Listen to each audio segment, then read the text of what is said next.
This episode, along with hundreds of others from Calaroga Shark Media, is available without commercials. Just look for the banner on your Apple Podcast app to subscribe and try it free for a month. Calaroga Shark Media.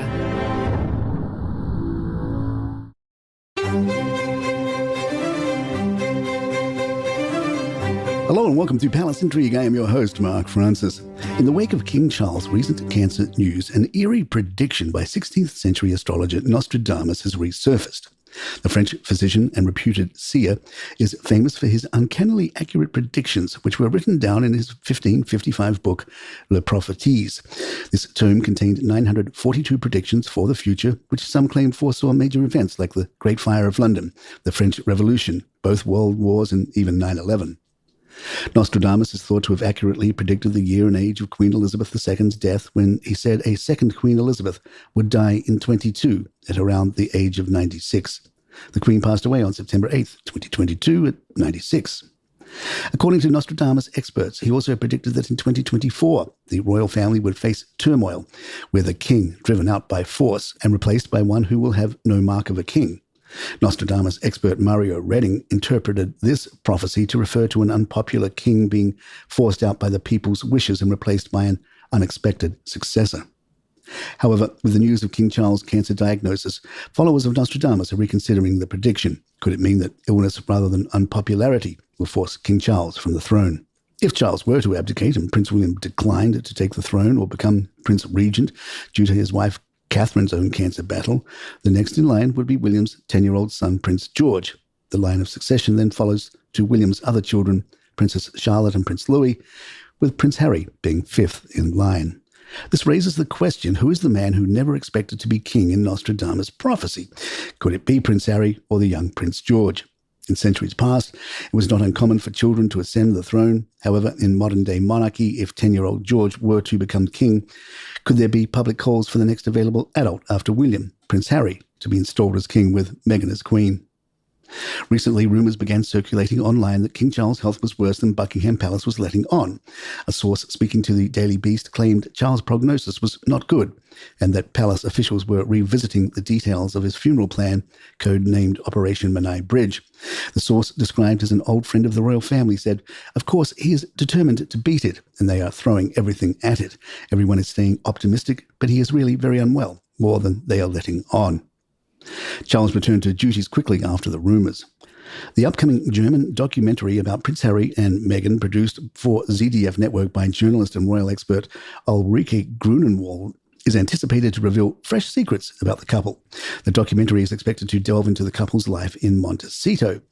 Royal commentator Richard Fitzwilliams tells the Mirror that the Sussexes will likely not welcome this. He said, having largely controlled Oprah, who was reluctant to interrogate them, having control over their 6-hour documentary for Netflix, Harry and Meghan, and obviously over Harry's memoir Spare, the Sussexes would almost certainly not welcome this. They are phobic about their privacy and unlikely to welcome scrutiny. To be on the receiving end of a documentary when they have no control over the contents is far from ideal for them, especially as it is being directed by Ulrike Grunenwald, a seasoned royal journalist for many years who has a reputation for unraveling concealed facts. It might be widely watched on release, as interest in the Sussexes is still phenomenal. Royal expert Tom Quinn told the Mirror, Harry's visit to the UK has done nothing to repair royal relations. Harry has been very publicly snubbed by his father and brother. Despite being stricken with cancer, King Charles says he is too busy to see his son. Harry's brother doesn't even bother to issue an excuse. He says nothing. It is as if Harry no longer exists. There's been no obvious criticism from either side, but the silence from William is deafening.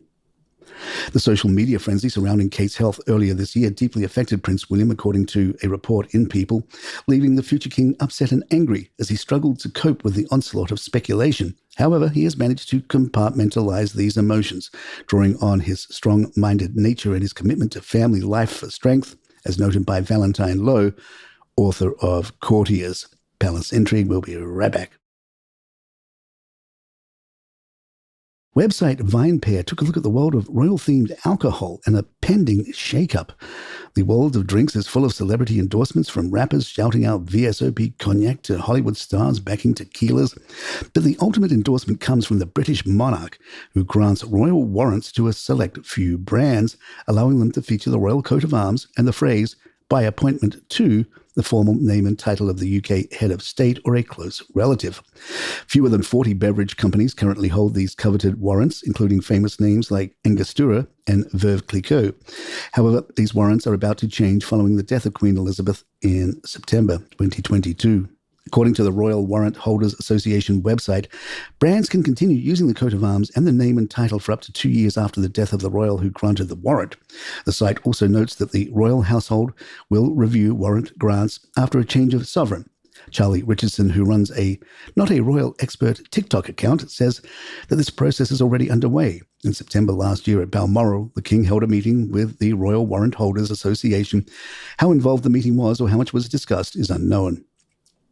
Recent reports in British newspapers have focused on the potential impact of losing warrants for some holders, particularly classic and slightly fussy brands like Pimm's and Dubonnet.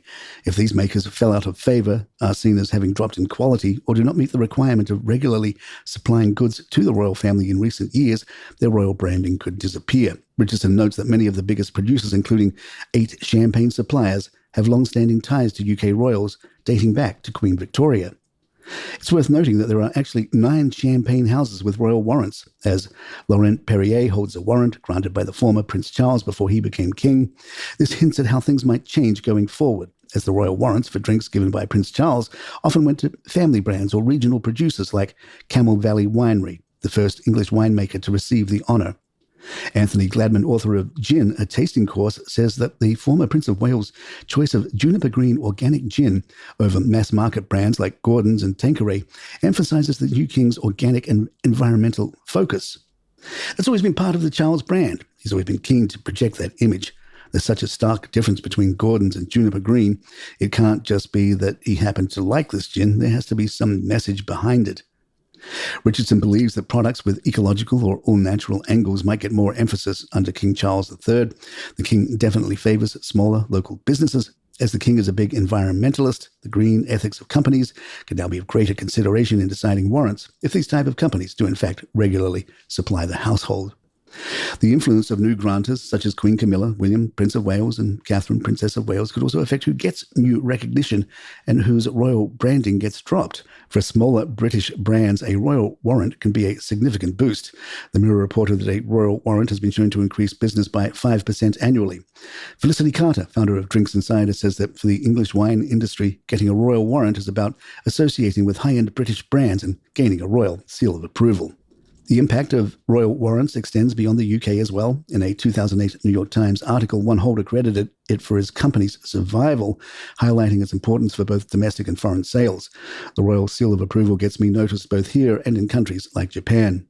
Within the next few months, royal watchers like Richardson expect to hear more about which producers will keep their British royal warrants, which brands might be granted new ones, and which names will stop carrying the by appointment to and a coat of arms on their labels.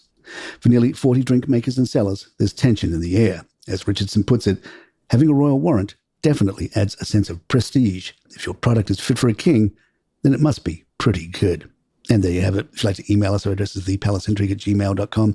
Please follow us on Spotify, Apple, or your app of choice. And if you like the show, give us 5 stars or give us a review. This show is also available now on Apple subscriptions. Commercial free, along with hundreds of other episodes from Calaroga Shark Media, and you can try it free for a month. I'm Mark Francis. My thanks to John McDermott. This is Palace Intrigue, and good times.